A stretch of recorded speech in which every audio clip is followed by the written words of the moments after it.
प्रधानमंत्री पैदाइशी प्रधानमंत्री की ताकत अपने घर में ले ली, भाई भाई से वो गद्दी बदला करती थी। तो ये राणा लोगों के हाथ में ताकत थी, राजा को कैदी बनाए हुए थे, और जनता का तो आप हाल जानते ही हो, खासतौर से पहाड़ी इलाकों में अलग अलग पहाड़ों में बांट बांट करके इनको ऐसा मजबूर कर दिया जाता था कि इकट्ठा नहीं हो पाते थे। तो खैर राणाशाही खत्म हुई। अब मैं कुछ ज्यादा उस बारे में न कह करके यही बता दूं कि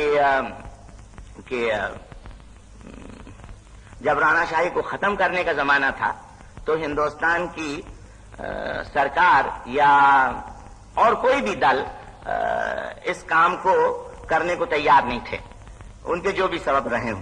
शायद कुछ ने तो ये सोचा कि अकेला हिंदू राज है नेपाल, उसे छेड़ो मत, और वहां के राजाओं यानी राणाओं के साथ दोस्ती रखो। शायद कुछ ने सोचा हो कि भाई बर्रे का छत्ता है, ज्यादा छेड़ोगे न जाने बर्रे कहां कहां किसको काट डाले। कुछ ने सोचा हो कि और किसी के जरिए कराओ। खैर मैं इतना आपसे बता दूं कि जो बहुत दिनों तक नेपाली कांग्रेस की सरकार नेपाल में काठमांडू में कायम रही, वो जब सब जगह से थक गई तो मुझ जैसे लोगों के पास आई थी, और आप में से कई लोग बैठे हुए यहाँ पे होंगे जो इसी दिल्ली में शायद पहली दफे हिंद सरकार से टकराए थे इसे नेपाल के मामले को लेकर के, जब हिंद सरकार ने हम लोगों पर क्या वो आंसू की गोलियां चलाई थी और नेपाल वाला मामला उठा था। खैर वो राणाशाही खत्म हुई, राजा आए, और पहला राजा था राजा त्रिभुवन, जैसे अब है राजा महेंद्र। मैंने सुना है कि राजा त्रिभुवन को कुछ अंदाज लग गया था कि क्या होने वाला है, और वो ये नहीं चाहते थे कि नेपाल का विदेशी मामला और रक्षा का मामला नेपाल के ही हाथ में रहे, और उन्होंने हिंद सरकार के सामने एक प्रस्ताव रखा कि हम स्वतंत्र रहें अपने इलाके में, अपने राज को हम खुद चलाएं, हमारे यहाँ लोकशाही कायम होगी, चुनाव होंगे, सरकार हमारे यहाँ बनेगी, लेकिन मेहरबानी करके पलटन का मामला और विदेश का मामला आप हिंद सरकार अपने हाथों में ले लो। आप जानते हो नहीं लिया गया। अब जैसा मैंने आपसे कहा दस्तावेज तो है नहीं, जिन लोगों ने मुझे ये खबर दी उनसे मैंने पूछा कहीं तुम्हारे पास कोई चिट्ठी उठी है उसकी नकल हो या, तो उन्होंने कहा साहब ये एक ऐसा मामला हमारे यहाँ कुछ नहीं, जो कुछ होगा दिल्ली की सरकार के जो जहां ये सब रखते हैं पुराने कागज वहां होगा। मुझे उस बारे में भी कुछ खबर मिली है कि अगर कोई कागज ज्यादा अड़चन वाले होते हैं तो उन्हें हटा देना कोई बड़ा मुश्किल काम नहीं हुआ करता। तो खैर इतनी खबर मैंने आपको दी। अच्छा, अगर ये बात सही और हिंदुस्तान ने नेपाल के विदेशी और पलटनी मामलों को हाथ में लेने से इनकार किया तो उसका सबब क्या है?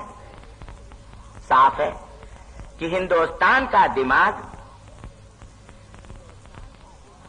विश्व शांति और दूसरे देशों की खुद मुख्तारी के मामले में इतना ज्यादा जालों से ढक गया है, कई तरह के भ्रम, कई तरह के जाल, कि वो सोच नहीं पाते कि कब क्या जमाना आने वाला है और क्या करना चाहिए।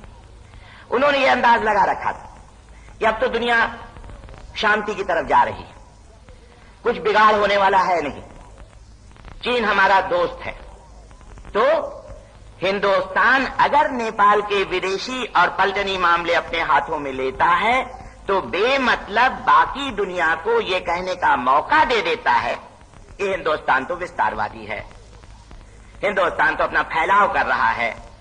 खुद नेपाल के अंदर कुछ लोगों को मौका मिल जाएगा हिंदुस्तान के खिलाफ बातचीत करने का, वो तो खैर बिना मामला लिए हुए मौका आ गया, जैसा आप जानते ही हो। ये बहुत एक अचरज की बात है और शर्म की बात है, अचरज तो नहीं, कि इतना हमारा दोस्त, इतना हमारा भाई नेपाल, जिस पर इतना हमारे दूसरे लोग नाज किया करते थे, इस हिंद चीन के मामले में कैसा किनारे खड़ा रहा। ये तो मैं नहीं कहूंगा कि उसने चीन का साथ दिया, लेकिन उसे हिंदुस्तान का साथ देना चाहिए था, जो उसने नहीं किया। अब इस पर उसी को खाली दोष दोगे तो काम नहीं चलेगा, दोष आखिर हमारा भी तो रहा है ना।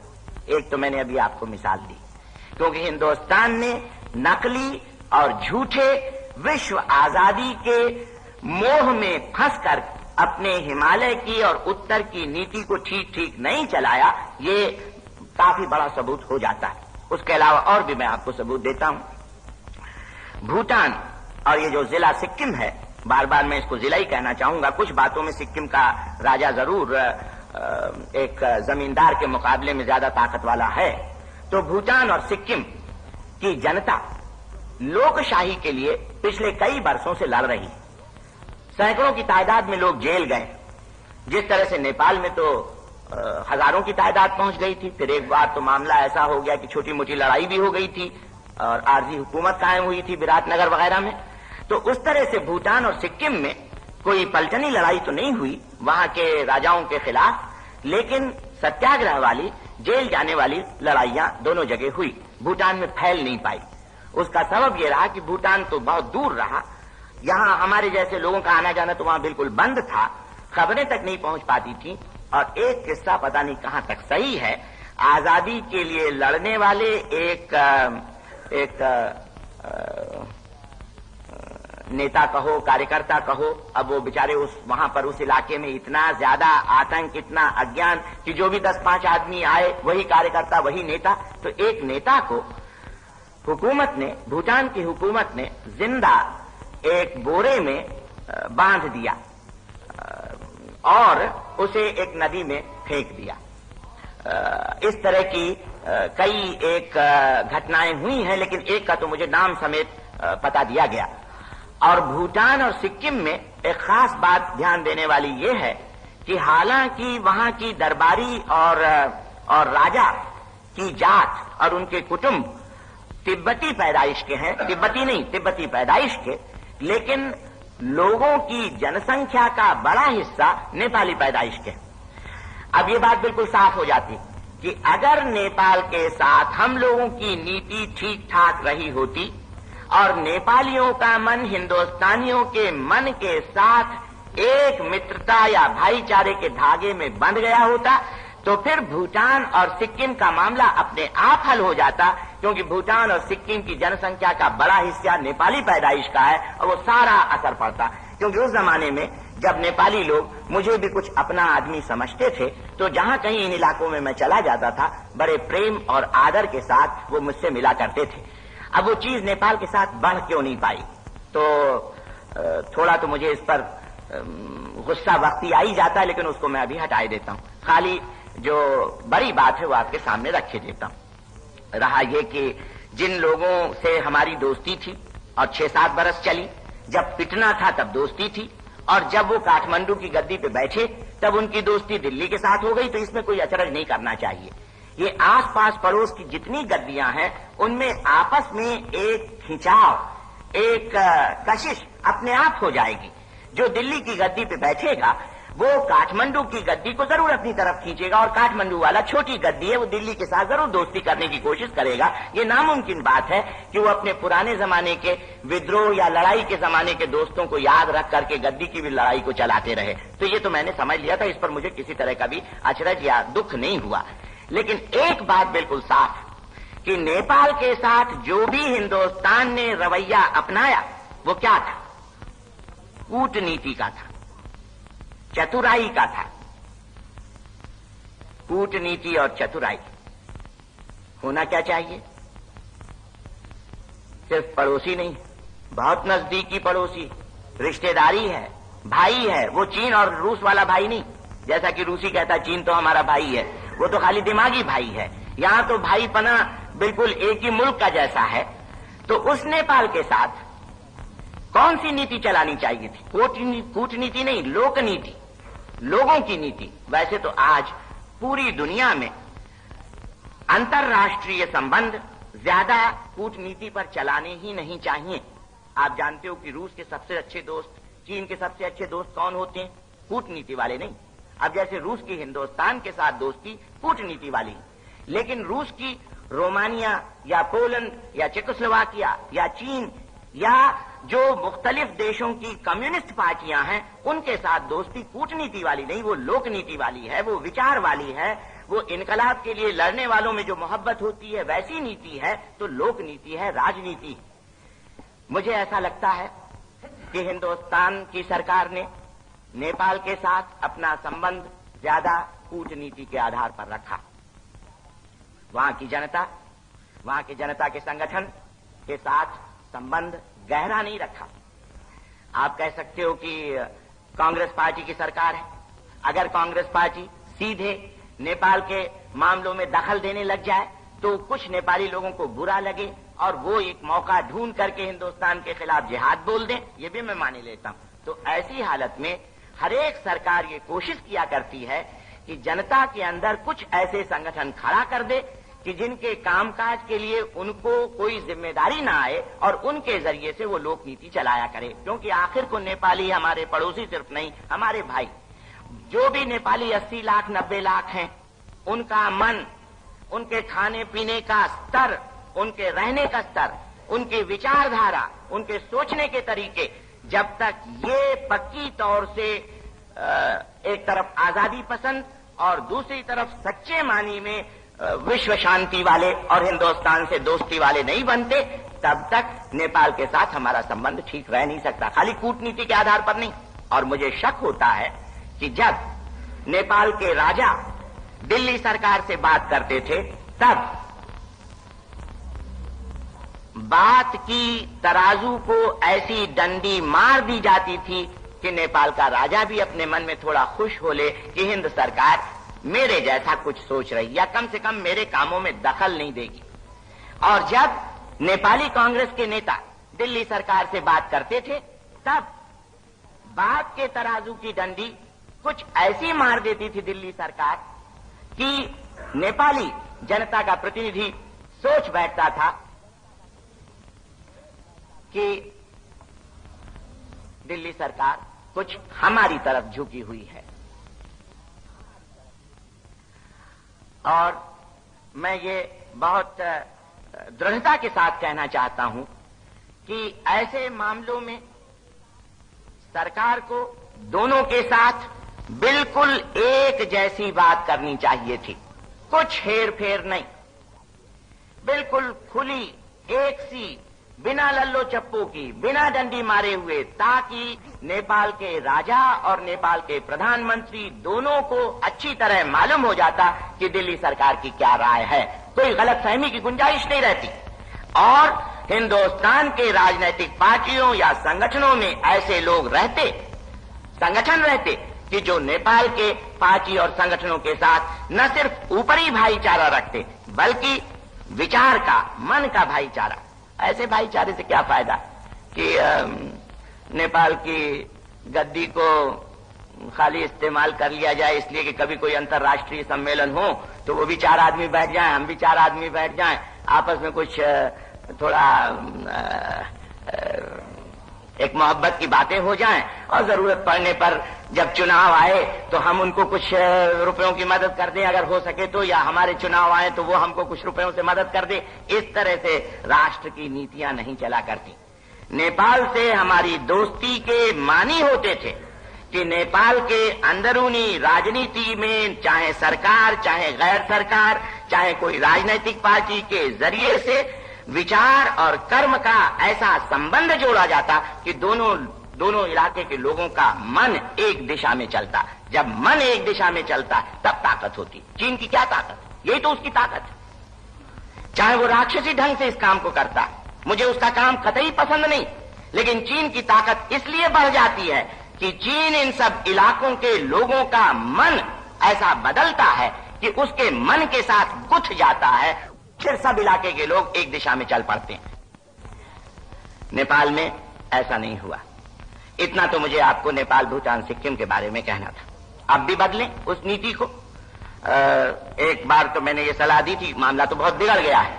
मैं नहीं समझता कि अब इसको कोई एक व्यक्ति सुधार सकता है, सिवाय अगर राजेंद्र बाबू कोशिश करें तो, क्योंकि राजेंद्र बाबू का दिमाग कुछ सचमुच पुरातनवादी, इसलिए नेपाल का राजा भी उनसे झिझकेगा नहीं। वो ये नहीं सोचेगा नेपाल का राजा कि हमारा कुछ नुकसान कर देंगे। उसके साथ साथ आखिर को राजेंद्र बाबू जनता के भी आदमी, इसलिए नेपाली कांग्रेस के भी लोग उनसे झिझकेंगे नहीं।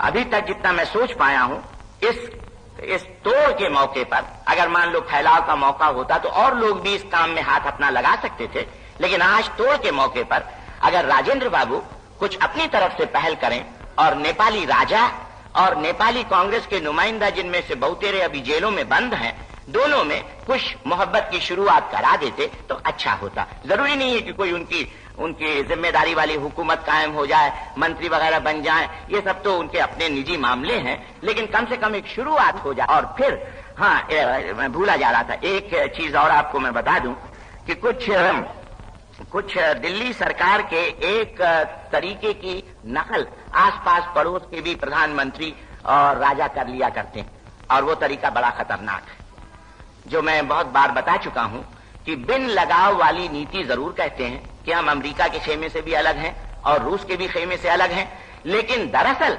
हिंदुस्तान को दो टुकड़ों में बांट दिया है कि जो लगे जा रहे हैं एक या दूसरे के साथ। खुद सरकार के अंदर, कैबिनेट के अंदर एक तरफ तो अटलांटिकी खेमे के आदमी और दूसरी तरफ सोवियती खेमे के आदमी लग गए हैं, चिपक गए हैं, हिंदुस्तान टूट गया है। और उसी की नकल करते करते नेपाल में भी वहां की सरकार ने चाहा कि नेपाल सरकार में दोनों तरह के लोग रख लिए जाएं, जो कि चीन से भी दोस्ती कराने वाले हैं, जो कि हिंदुस्तान से भी कराने वाले हैं, तराजू को इधर उधर जरा ठीक ठाक रखे रहें और उससे अपना काम निकल जाए। आजकल जो आप एक आदमी का बड़ा जिक्र सुनते हो, तुलसी गिरी साहब, वो दरअसल नेपाल के प्रधानमंत्री ने अपनी पार्टी की मर्जी के खिलाफ सरकार में लाया था, करीब करीब उसी सतह पर जिस सतह पर कि हिंदुस्तान के प्रधानमंत्री नेहरू महाराज कृष्णा मेनन को लाए हुए थे, उनसे उनका कुछ तो काम निकलता ही था ना आखिर। इसमें कोई शक नहीं कि कृष्णा मेनन बड़ा लायक है। लायक मतलब लायक और नालायक वाले अर्थ में नहीं, लायक यानी योग्य है।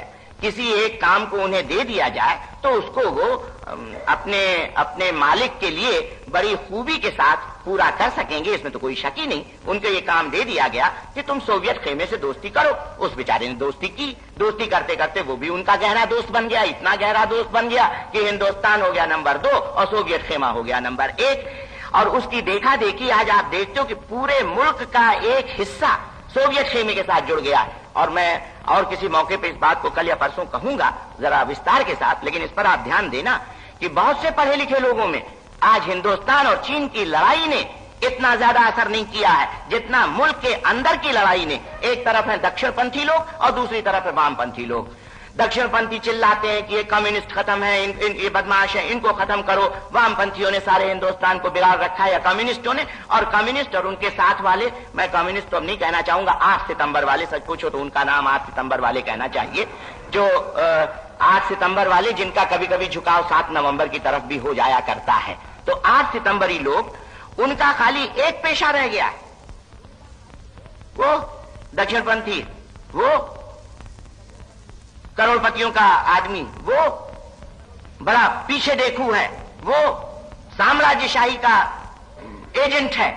तो बजाय इसके कि हिंदुस्तान चीन की लड़ाई के ऊपर हम दिमाग ठीक करके सोच विचार करें, हम खुद अपने अंदर इस तरह की लड़ाई चला रहे हैं, 2 तबकों में बंट करके, एक वामपंथी तबका और एक दक्षिणपंथी तबका, कि मालूम होता है कि ज्यादा बड़ी लड़ाई यह है कि कहीं कोई किसी से दांव न ले जाए।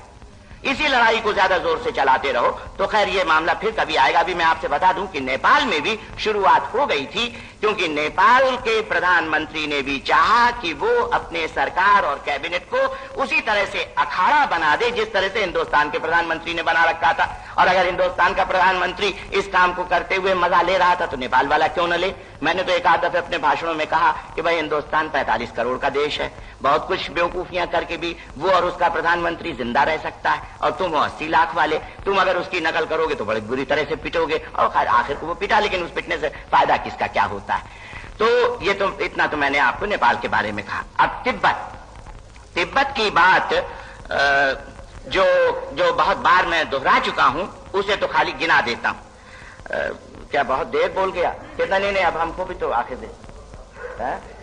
हाँ, तो अभी तो है वक्त ना। अच्छा, तो तिब्बत के कुछ चीजें तो मैं गिना ही देता हूं। एक तो भाषा,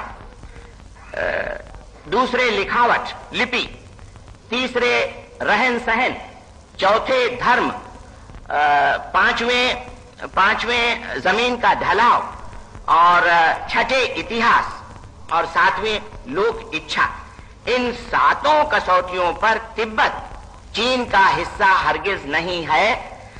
चीन से ज्यादा हिंदुस्तान के नजदीक है। अब मैं हिस्से की बात नहीं कह रहा हूं, मैं ये नहीं कहना चाहता कि तिब्बत हिंदुस्तान का अंग है, लेकिन तिब्बत का और हिंदुस्तान का बिल्कुल नजदीकी का संबंध है। अगर मान लो एक मोटी बाजारू भाषा में मुझे कहना पड़े तो तिब्बत है, स्वतंत्र है, उसका अपना ढंग है, उनके लोगों की स्वतंत्र रहने की इच्छा है, वही सबसे बड़ा सत्य है। क्योंकि मैं ये कहना चाहता हूं, चाहे जितने सत्य जिस तरफ जा रहे हों, लेकिन अगर किसी बड़े इलाके के लोग चाहते हैं कि वो स्वतंत्र रहें, तब वही बात सबसे बड़ी बात हुआ करती है। तिब्बत के लोग स्वतंत्र रहना चाहते हैं। उनका इलाका कोई 5-1 लाख वर्ग मील का है, उनकी आबादी कोई 40-50 लाख की है, तो कोई छोटा मोटा इलाका तो है नहीं। रहन सहन का उनका ढंग रहा है, उनका अपना इतिहास है, स्वतंत्र रहना चाहते हैं, उनको स्वतंत्र रहना चाहिए। लेकिन उसके बाद दूसरे नंबर का सवाल अगर उठता है कि तिब्बती किसके ज्यादा नजदीक हैं, तो मैं कहूंगा कि 80 सैकड़ा अगर वो हिंदुस्तानियों के नजदीक हैं, तो मुश्किल से 15-20 सैकड़ा वो चीनियों के नजदीक होंगे। इससे ज्यादा चीन से उनका कोई ताल्लुक है नहीं। अब मुश्किल ये है कि पिछले 1000 वर्षों में जो कुछ घटनाएं हुई हैं वो कौन सी? जब तक इतिहास पे एक बड़े लंबान की दृष्टि से हम लोग सोच विचार नहीं करेंगे, बड़ी चीज को पकड़ नहीं पाएंगे। पिछले 1000 वर्षों में हिंदुस्तान गिरा हुआ रहा है, पिटा हुआ रहा है, गुलाम रहा है, कमजोर रहा है।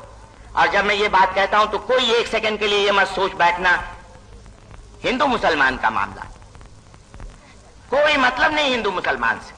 पिछले 1000 वर्षों में हिंदुस्तान की गद्दी देशियों के हाथ में रह नहीं पाई है। जब कभी कोई परदेशी आया, उसने हमला किया, उसने यहां पर अपनी हुकूमत चलाई, उसके खानदान वाले देशी बनने लगे।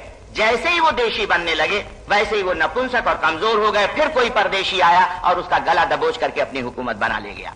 दिल्ली क्या है, इसको तो दिल्ली वालों को, अब खैर आप में से बहुत कम दिल्ली वाले होंगे, लेकिन जानना चाहिए कि दिल्ली है का शहर है। इस दिल्ली की पूरा इतिहास यही है कि जब परदेशी आता है, और काफी तादाद में, मैं समझता हूं कि यूं भी आप कभी सैर करने जाते हो तो कै दिल्लियां बताई जाती हैं? 7 दिल्ली हैं। 7 दिल्ली यानी 7 बार ये दिल्ली फतेह हुई, या 6 या 7 बार। तो 7 बार ये दिल्ली पराधीन हुई है। किससे पराधीन हुई? जो कोई एक बार आया, फतेह किया, अपनी हुकूमत बनाई, नपुंसक बना, फिर कोई परदेशी आया। परदेशियों का तांता लगातार चलता गया है। क्या इसके सबब रहे, वो प्रश्न आप छोड़ दीजिए, लेकिन ये मान करके चलिए कि पिछले 1000 बरस में हिंदुस्तान का देशी, हिंदुस्तानी नपुंसक रहा है, और परदेशी अपनी ताकत से इस मुल्क को गुलाम बनाता रहा है। बाबर आता है परदेशी की शक्ल में, तो फतेह करता है मुल्क को, और तैमूर लंका कहने ही क्या। और जब उसकी औलाद बहादुर शाह की शक्ल में देशी बन जाती है, तो शायरी करने के सिवा उसके पास कुछ रह नहीं जाता है। देशी और परदेशी की ये लड़ाई रही, और इस 1000 बरस में जो कुछ भी हिमालय के बारे में हुआ है, संधियां, सुलहनामे, लड़ाई या हिमालय के ऊपर राजकीय अधिकार, उसको नजीर या उदाहरण बना करके कहना कि ये हिमालय की शक्ल है, ये निहायत गंदी बात होगी। पिछले 1000 बरस को ही क्यों देखा जाए, क्यों न पिछले 2-3 हजार बरस को देखा जाए, 4000 बरस को देखा जाए। आखिर पिछले 1000 बरस में ये चंगेज खां और कुबलाई खां ये भी हुए हैं। उसके अलावा चीनी राजाओं की कभी कभी ताकत रही, वो आगे बढ़े, हमारे हिमालय की तरफ भी किसी किसी जमाने में आए। और हम हिंदुस्तानी पिछले 1000 बरस में कभी भी अपने मुल्क के बाहर की बात सोचने के लायक थे ही नहीं। मुल्क के अंदर की बातों में ही इतना फंसे रहते थे, क्योंकि हमेशा गुलामी से बचने के लिए हमको तैयार रहना पड़ता था, लड़ाई करनी पड़ती थी। तो ये हिंदुस्तान की हालत रही। हमेशा बार बार मैं आपसे अर्ज करूंगा कि पिछले 1000 बरस के इतिहास और सुलहनामे को कोई भी हिंदुस्तानी कभी उदाहरण के रूप में न ले। ये बड़ी भारी गलती होगी अगर वो लेगा। एक तो मुझे ये बात कहनी हुई। और दूसरी बात कि तिब्बत और चीन के मामले में जितने भी सुलहनामे हैं उनसे एक बात तो ये साबित होती है कि चाहे 10, 15, 20 बरस के लिए सही क्यों न हो, तिब्बत ने चीन के ऊपर राज किया है। तो अगर सुलहनामों को ही, संधियों को ही आप आधार बनाना चाहते हो तो क्यों न चीन को तिब्बत के मातहत बना दिया जाए। दूसरे ये बात साबित होगी कि जो कोई सुलहनामे मिलते भी हैं तिब्बत और चीन का संबंध बताने वाले, तो वो सिर्फ इतना बताते हैं कि तिब्बत का राजा चीन को किसी प्रकार की भेंट दिया करता था। वो सत्ता नहीं कहो आप, एक तरह का दूर का आधिपत्य। अंदरूनी मामलों में चीन का कोई मतलब रहता नहीं था तिब्बत के राज से, उस वक्त भी जब चीन की ताकत ज्यादा होती थी। अंदरूनी मामलों में बिल्कुल नहीं, थोड़ा बहुत विदेशी मामलों में, और विदेशी मामलों में भी नहीं, क्योंकि तिब्बत ने न जाने कितनी संधियां की हैं दूसरे देशों से बिना चीन के रहते हुए, या चीन जिसमें दखल नहीं देता था। तो इन दोनों और इसी सिलसिले में एक बात ध्यान देने लायक है, और वो हिंदुस्तान में अंग्रेजी सरकार के काम करने के तरीके और दृष्टि। एक बड़ी बढ़िया किताब छपी थी, मुझे नहीं मालूम कि अंग्रेजी में उसका तर्जुमा हुआ या नहीं हुआ। प्रोफेसर हेरमन ऑन्केन ने एक किताब लिखी है, छोटी है, 125 सफ़े की, लेकिन मैंने बहुत कम किताबें पढ़ी हैं जो दिमाग की दिशा को बदल ली हूं। और वो किताब थी अंग्रेजी विदेशी नीति के 120 बरस या हिंदुस्तान के पलटनी सुरक्षा का सवाल। ये जर्मन लोग अपनी किताब के नाम बड़े लंबे रखा करते, नाम से ही आप समझ गए होंगे कि लंदन की विदेशी नीति 125 बरस यानी पूरी 19वीं सदी और 20वीं सदी के कुछ बरस में ऐसी रही है कि उसका अगर कोई केंद्र ढूंढना हो, क्या थी उसकी सबसे बड़ी बात, तो उसकी सबसे बड़ी बात थी कि किस तरह से हिंदुस्तान को सुरक्षित रखो सेना के हिसाब से। और हिंदुस्तान को सुरक्षित करने में क्या क्या अंग्रेजों के दुश्मन होते थे। एक तरफ फ्रांस, दूसरी तरफ रूस और तीसरी तरफ जर्मनी। फ्रांस, रूस और जर्मनी, इन तीनों से अंग्रेजों की होड़ चलती थी। तो खैर इस लंबे किस्से को छोटा करते हुए इतना ही मैं आपको बता दूं कि जब रूस से अंग्रेज अपनी होड़ चलाता था और रूस से डरता था कि कभी रूस हिंदुस्तान के ऊपर कब्जा न कर ले, तो उसे जरूरत थी किसी ऐसे दोस्त को पकड़ना कि जो कमजोर है और कमजोर की हुकूमत या इलाके में वो अपनी मैनेजरी कम से कम कायम कर देता। तो उसने ऐसे दोस्त को पकड़ा, वो था चीन। चीन 19वीं सदी में कमजोर रहा है। अंग्रेजों ने चीन को पकड़ा, औरों ने भी पकड़ा, लेकिन ज्यादा अंग्रेजों ने। चीन का बादशाह, सम्राट,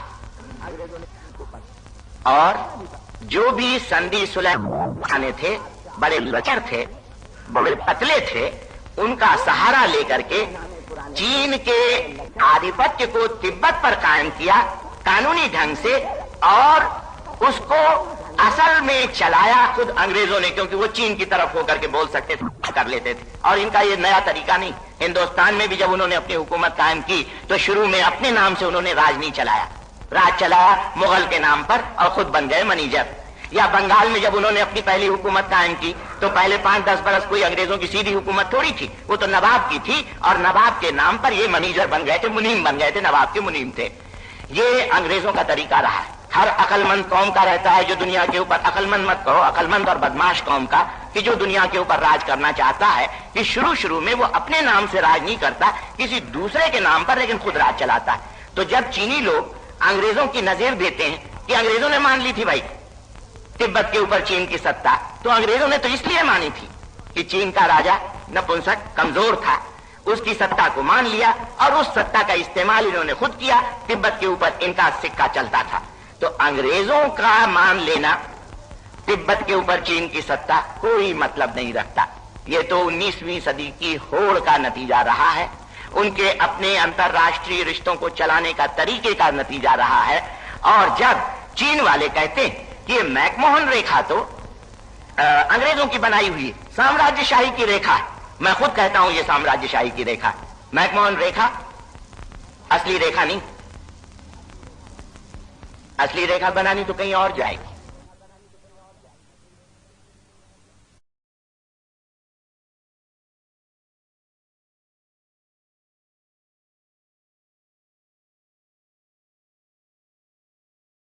है और कमजोर की हुकूमत या इलाके में वो अपनी मैनेजरी कम से कम कायम कर देता। तो उसने ऐसे दोस्त को पकड़ा, वो था चीन। चीन 19वीं सदी में कमजोर रहा है। अंग्रेजों ने चीन को पकड़ा, औरों ने भी पकड़ा, लेकिन ज्यादा अंग्रेजों ने।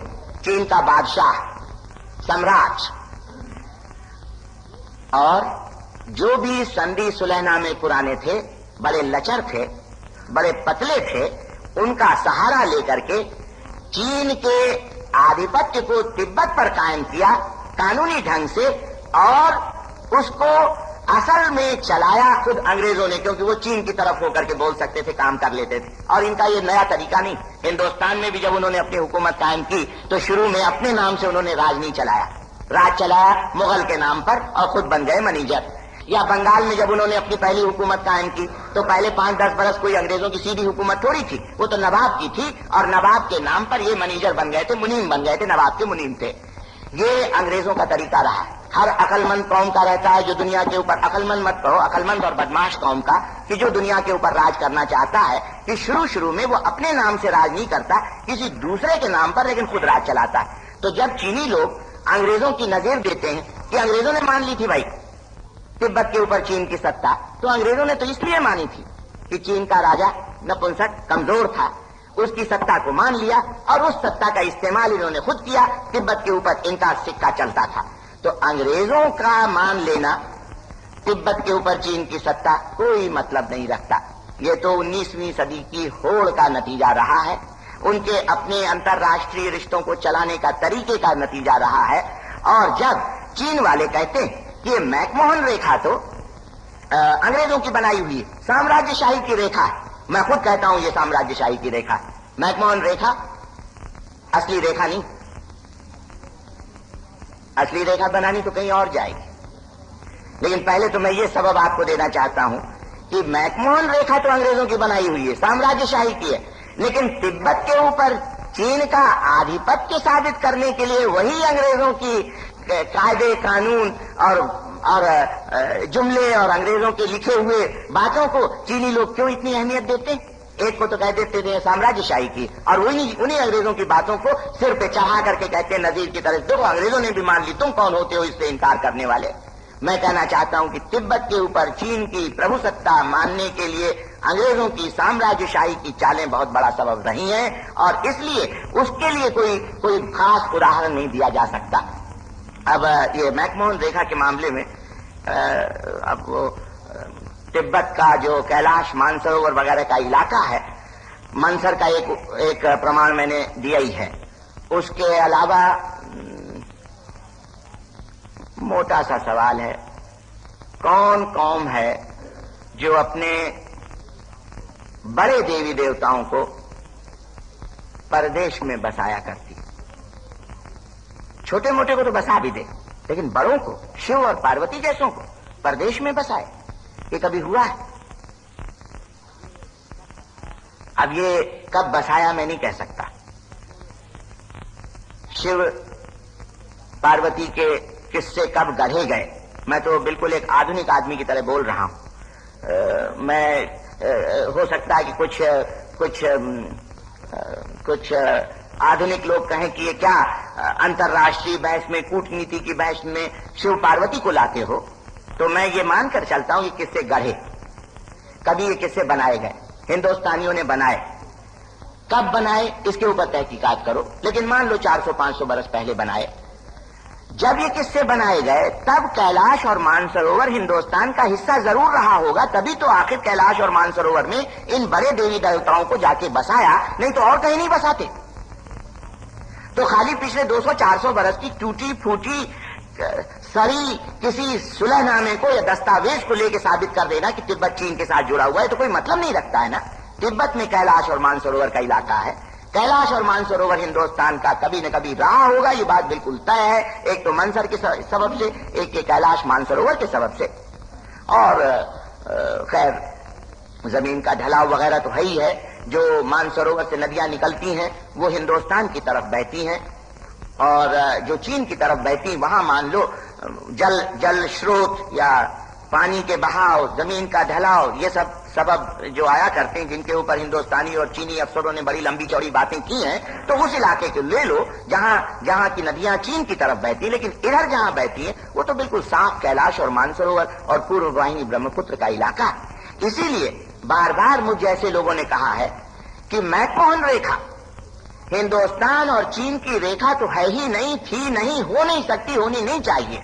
अगर तिब्बत आजाद रहता है तब हम अपने कैलाश और मानसरोवर के इलाके को, जो कभी हिंदुस्तान के राजकीय हिस्सा थे, तिब्बत की रखवाली में रख सकते हैं, क्योंकि तिब्बत आखिर को हमारा भाई है, नेपाल की तरह है करीब करीब।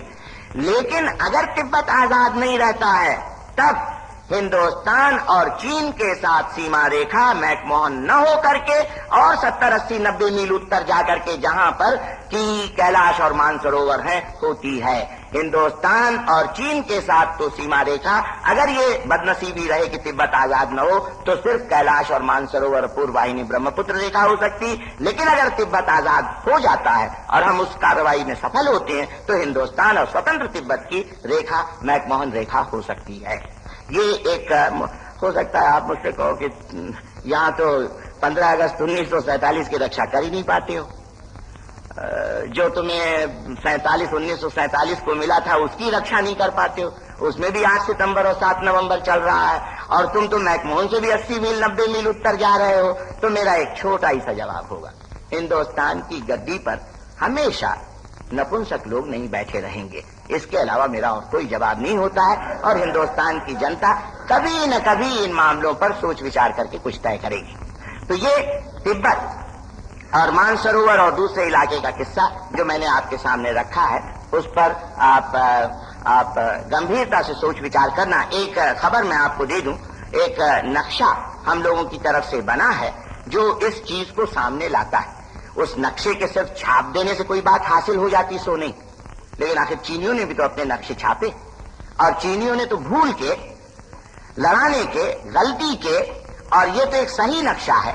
अगर आपको ये नक्शा पसंद हो तो लें, सिर्फ वक्ती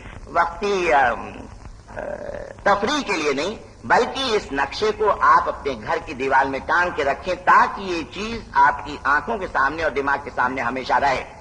मैं नहीं चाहता कि तिब्बत का वो कैलाश और मानसरोवर का हिस्सा हिंदुस्तान में मिला लिया जाए, ये मेरी पहली ख्वाहिश नहीं। मेरी पहली ख्वाहिश है कि तिब्बत आजाद हो, क्योंकि तिब्बत की गुलामी ने ही हम लोगों को इस संकट के दलदल में फांसा है, और तिब्बत को आज गुलाम हो जाने दिया 13 बरस पहले। यही हिंदुस्तान की सबसे बड़ी बेवकूफी, नालायकी, आप हर दृष्टि से कहो, विश्व शांति की दृष्टि से और कुछ हिंदुस्तान की दृष्टि से बहुत बड़ा, खराब और गंदा कदम रहा है तिब्बत की आजादी को खत्म कर देना।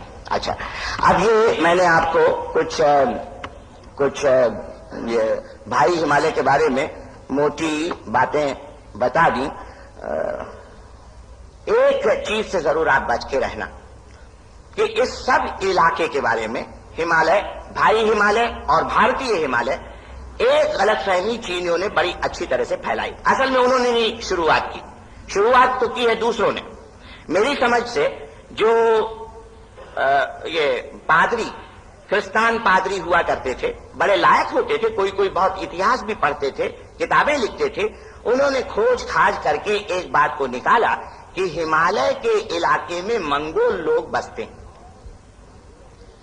और हम भी अपने इतिहास को पढ़ते हैं, हमारे बच्चे करीब करीब हर स्कूल कॉलेज में हिंदुस्तान के क्या सिखाया जाता है, शुरू का जो हिस्सा है इतिहास का, आर्य, मंगोल, द्रविड़, ये सब जातियां इतिहास में अलग अलग इलाकों में बसी हुई अपना इधर उधर फैलती हैं। और हिमालय के इलाके में जो लोग बसे हुए हैं, नेपाली या तिब्बती या मोनपा या आभोर या दाफला, इन सबको मंगोल के नाम से पुकार दिया जाता है।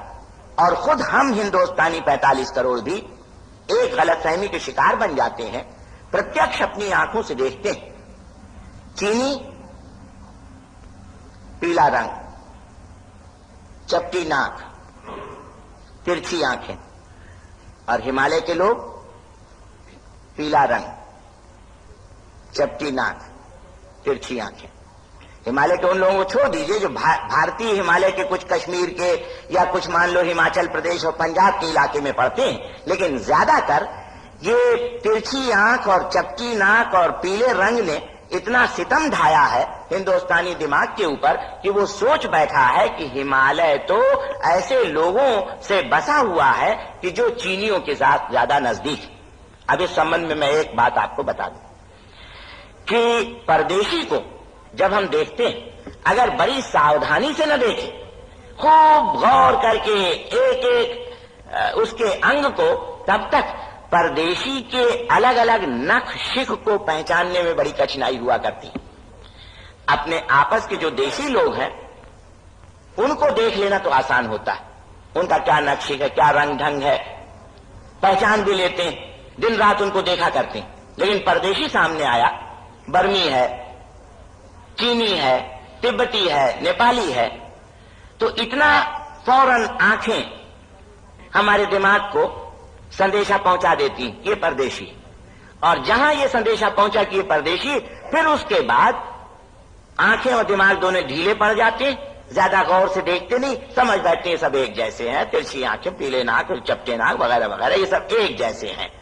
अगर हम गौर करके देखें, जिस तरह से हम अपने देश में गौर करके देखते हैं, या मान लो जिनके साथ बहुत ज्यादा नाता रिश्ता रहा है वैसे गौर करके देखते हैं, तो उनके फर्क मालूम पड़ जाएंगे। लेकिन क्योंकि फौरन ये दिमाग को संदेशा पहुंच जाता है, ये परदेशी उनके फर्क को नहीं देख पाते। वास्तव में देखा जाए तो हिमालय के इलाके में जो लोग बसते हैं उनका चीनियों के साथ शारीरिक संबंध भी करीब करीब नहीं है। दिमागी तो है ही नहीं, लिखावट भाषा का है ही नहीं, लेकिन शारीरिक संबंध तक नहीं है। मंगोल जिन्हें आप कहते हो, मंगोलिया के लोग,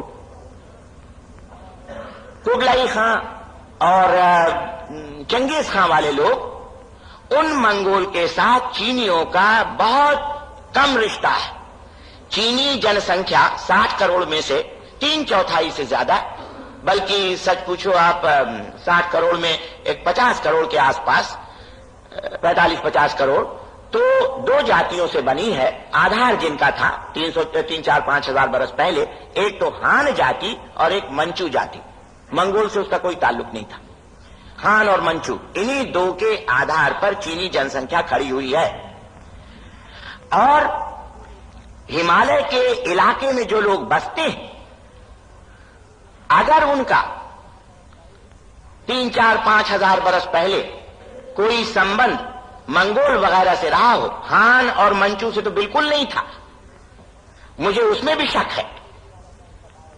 अभी जो मैंने परदेशी वाला तर्क बताया उसके कारण, लेकिन पिछले 3000 बरस में तो ये तर्क बिल्कुल गलत है, क्योंकि पिछले 3000 बरस में रक्त बीज के सिद्धांत ने बहुत ज्यादा काम किया है। ये रक्त बीज का सिद्धांत क्या है? जिस तरह से पौधों का बीज होता है, उसी तरह से अलग अलग कौमों और नस्लों को मिलाने का जो रक्त बीज होता है, उसके सबब से हिमालय का ये इलाका बिल्कुल ही मंगोल या चीन से अलग पड़ गया है।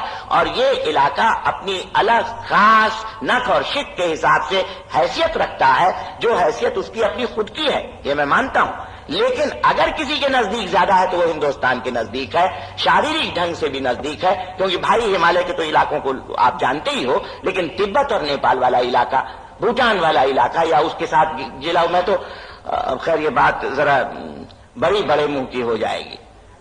चीन की मौजूदा ताकत को देखते हो, हालांकि ताकत तो क्या उसकी है, हमारी बेवकूफी के सबब से उसकी ताकत रही है, लेकिन फिर भी सिंकियांग जैसे चीन का एक जिला सिंकियांग है, सूबा कहो या जिला कहो, तो वो जो हिमालय वाला इलाका है वो भी चीन से दूर है, शायद इस हिमालय वाले इलाके के नजदीक हो और उस मानी में हिंदुस्तान के भी नजदीक हो। तो इन सब बातों पर ध्यान करते हुए मैं आप सब लोगों से अर्ज करूंगा कि हिमालय के इस पूरे चित्र को अपने आंखों के सामने रखो। जो दो श्लोक उसी बद्रीनाथ की यात्रा पे संस्कृत के अध्यापक ने मुझे सुनाए, और कम से कम 12, 15, 20 दफे सुनाया होगा, उसका दिमाग पर असर रहा, याद भी वो रह गए। अब आप देखो कि वो पूरा रास्ता, जोशी मठ है करीब 7,000 फीट की ऊंचाई पर, वहां तक तो मोटर अभी जोशी मठ तक पहुंच जाती। हाँ, वो जोशी मठ अब नाम पड़ गया है। लोग कहते हैं कि शंकराचार्य ने जब बसाया था उसे तो ज्योतिर्मठ था, ज्योतिर्मठ का जोशी मठ हो गया। खैर जो भी हो, जोशी मठ तक मोटर जाती। फिर उसके बाद 7,000 से 12,000 फीट पैदल जाना पड़ता है। बड़े सुहावने दृश्य आया करते हैं। एक बड़े ही एक तरफ तो दिमाग पर हमेशा का असर डालने वाले, और खैर अब मैं पूरा वर्णन अगर करूंगा तो बहुत ज्यादा अपना खुद का दिमाग बताना होगा, शांति का कितना जबरदस्त असर पड़ता है वगैरह वगैरह। तो आप देख सकते हो कि वो कहीं छोटे छोटे झरने बहते हैं, पानी जरा जरा सा सैकड़ों जगह पर पहाड़ों में, कहीं कोई पहाड़ 2,000 फीट ऊंचा है, कहीं पर 1,000 फीट ऊंचा है, पानी के नाले बह रहे हैं, अलग अलग जगहों के नाम बताए जा रहे हैं, कहाँ कौन सा हिंदुस्तान के साथ संबंध था। और उस हिमालय के बारे में कालिदास ने अपने कुमार संभव में जो 2 सबसे पहले श्लोक लिखे हैं, फिर मैं आपको बता दूं, वो संतरी वाले श्लोक नहीं, वो श्लोक हैं हिमालय की तपस्या के बारे में। देवालय तो नहीं, लेकिन सारे दुनिया के लिए हिमालय की कितनी जबरदस्त जगह रहती है उसके बारे में। उसका अर्थ मैं पहले बता देता हूं, फिर मैं श्लोक पढ़ दूंगा कि उत्तर दिशा में एक पर्वत राज है जिसका नाम है हिमालय, जो पूरब और पश्चिम के समुद्र में इस तरह गोता लगाए बैठा है जैसा मानो दुनिया को नाप रहा, जिसके हजारों के, अनंत किस्म के, अनेक किस्म के धन हैं, रत्न हैं। फिर भी एक दोष जो उसकी तकदीर को खराब करता है नहीं जाता, और वो है बर्फ, हिम, जिससे उसका नाम पड़ा हिमालय। लेकिन अगर गुणों का समूह, झुंड इकट्ठा हो जाए, सब गुण ही गुण हों, तो एक दोष के होने से कुछ बिगड़ता नहीं। जैसे कि चंद्रमा की किरणें आती हैं तो उसके एक दोष को, धब्बे को वो छुपा लिया करती। अब ये मैं 2 श्लोक आपको पढ़ देता हूं। मैंने कई दफे अध्यापकों से कहा कि आप कोशिश करो, पता लगाओ चीनी साहित्य में, वांग्मय में, चीनी कथाओं, किंवदंतियों में भी हिमालय के लिए कुछ है क्या, कुछ कविता इस ढंग की है, इस पैमाने की, या इस तरह की किस्से कहानियां हैं। अभी तक किसी ने मुझको वो ढूंढ के नहीं दिया, शायद है भी नहीं। इस पैमाने का तो खैर है ही नहीं, लेकिन कोई छोटे पैमाने का भी नहीं है। और अगर कोई हिंदुस्तानी विद्यार्थी या प्रोफेसर इस काम को करे तो बड़ा अच्छा होगा कि एक तरफ तो पिछले 3-4 हजार बरस का हिमालय का हिंदुस्तानी दिमाग के लिए स्थान, और दूसरी तरफ चीनी दिमाग के लिए हिमालय का स्थान। तो मेरा जो ख्याल है वो बिल्कुल साबित हो जाएगा कि चीन का हिमालय के साथ संबंध बहुत नाजुक है, और वो चंगेज खां और कुबलाई खां जैसे लोगों तक ही सीमित है, और हिंदुस्तान का हिमालय के साथ संबंध वैसा ही है जैसा एक ही देश के कई इलाकों का या भाई इलाके का। अब ये श्लोक है, अस्त्युत्तरस्याम दिशि देवतात्मा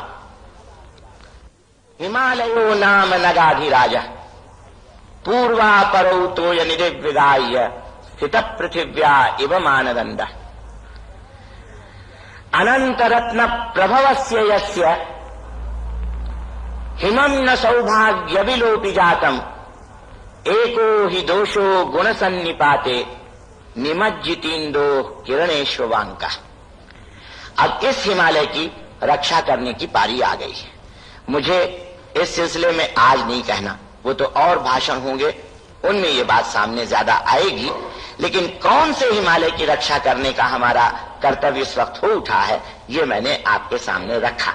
अभी जो पिछले 2.5-3 महीनों में हमने चपत खाई है, उसके और सब सबब न बता करके खाली आपको कहूं कि हिंदुस्तानी दिमाग ने, सरकार ने खास तौर से और जनता ने भी इस हिमालय की अवहेलना की है।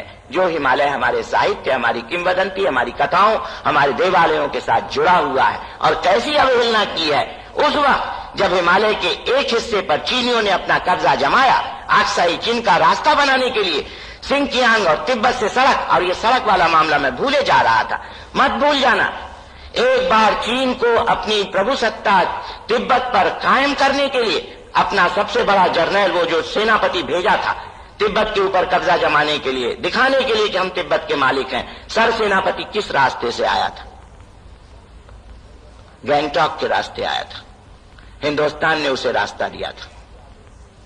और ये तो आज ही अभी आते आते मुझको किसी ने बताया कि दलाई लामा ने जब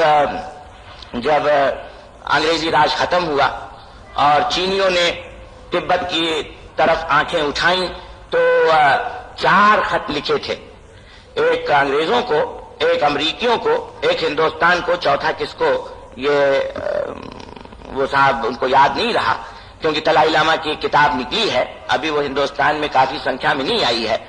तो सभी का ये जवाब आया,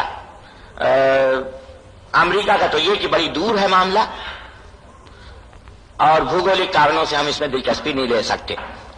अंग्रेजों का ये कि हम अपना हाथ धो चुके हैं इस मामले से, हिंदुस्तानी जाने आप जाने।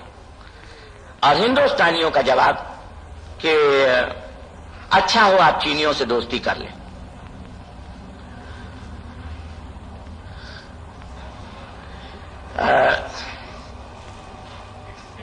एक राक्षस ने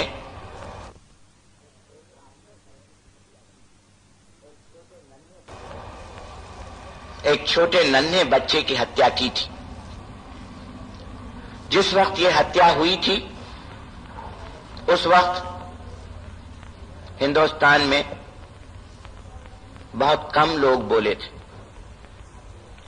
प्रायः सभी अचेत थे। चीन से दोस्ती करने की इतनी उत्कट इच्छा हो रही थी कि सब नीति, सब धर्म, सब आदर्श भूल करके न सिर्फ चुप रहे कि चीनी राक्षस तिब्बती बच्चे की हत्या करे, बल्कि उस हत्या में किसी हद तक मदद पहुंचाई। चीन से समझौता कर लो, चीन से दोस्ती कर लो।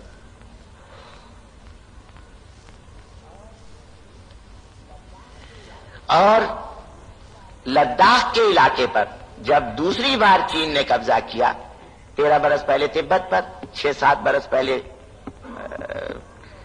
लद्दाख पर, और सिंकियांग और तिब्बत में सड़क का रास्ता बनाने के लिए लद्दाख का इस्तेमाल किया, तब दिल्ली सरकार के अफसरों ने क्या कहा था? अब वो जुमला भी अपने मुंह से निकालना मैं बहुत ही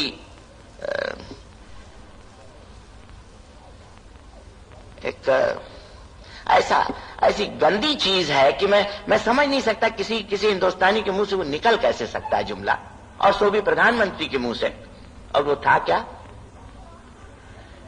कि लद्दाख का कुछ इलाका जो चीनियों के कब्जे में चला गया, वो ऐसा है, पथरीला है, ऊसर है, और उस पर एक दूब घास की उगती नहीं।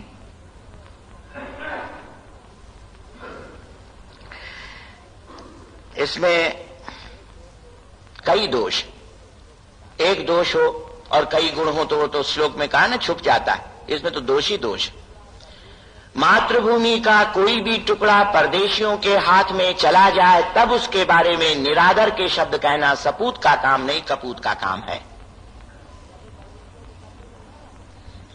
जब वो परदेशियों के कब्जे में न रहे, अपना हो, स्वतंत्र हो, खुद मुख्तारी वहां पे हो, तब उसको सुधारने के लिए जो भी आप वाक्य कहो।